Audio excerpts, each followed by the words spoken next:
சில specific வேர்ப்ஸ்க்கு after நம்ம gerund form use பண்ணக்குள்ள அது ஒரு இமீடியட் ஆப்ஜெக்ட் ஆகுது அந்த சென்டென்ஸில். இதோட யூசேஜ் என்னன்னு பார்த்தீங்கன்னா, நம்ம சொல்ல வர விஷயத்தை கிளியர் கட்டாகவும் ஷார்ட் அண்ட் ஸ்வீட்டாகவும் சுருக்கமாகவும் சொல்கிறதுக்கு யூஸ் ஆகுது.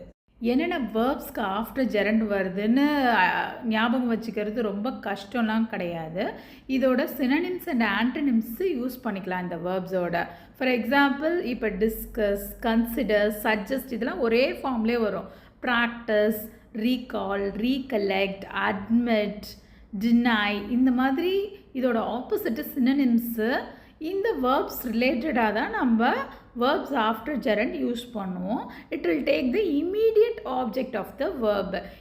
இந்த verbsக்கு after நீங்கள் gerund form யூஸ் பண்ணக்குள்ள இது ஆப்ஜெக்டாக யூஸ் ஆகும். gerund form as a subjecடாக யூஸ் பண்ணக்குள்ள reading is an important skill. எடுத்த உடனே ing form வரும் சென்டென்ஸில். இது subject.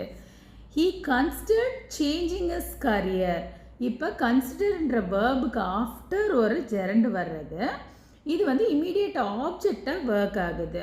He considered changing his career. நான் இந்த படத்தை பார்க்க பரிந்துரைக்கிறேன். அப்போ ஐன்னு வர இடத்துல I suggest watching a movie. I suggest watching a movie. அப்போ suggest after நம்ம gerund form யூஸ் பண்ணலாம். discuss afterரும் நம்ம gerund form யூஸ் பண்ணலாம். We discussed delaying the trip. நம்ம பயணத்தை லேட் பண்ணணும் அப்படின்ட்டு பேசிகிட்டு இருந்தோம். We discussed delaying the trip. ஒரு திறனை மேம்படுத்த இந்த ஐஎன்ஜி ஃபார்ம் பயன்படுது. திறனை ஐன்ற இடத்துல நம்ம ஜெரண்ட் ஃபார்ம் யூஸ்வலாக யூஸ் பண்ணுவோம்.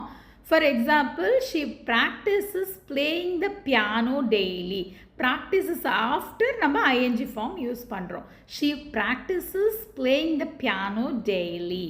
நம்ம ப்ராக்டிஸ் பண்ணதுக்கப்புறம் ரீகால் பண்ணுவோம்.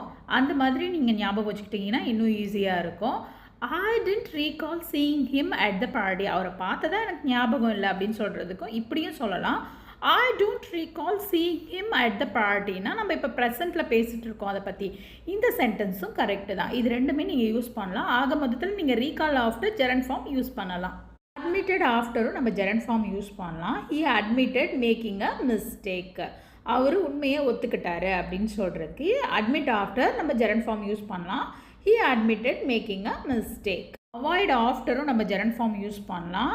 அவள் நெரிசலான இடத்துக்கு செல்வதை தவிர்க்கிறாள் அப்படின்னு சொல்கிறதுக்கு she avoids going to crowd places. She avoids going to crowd places.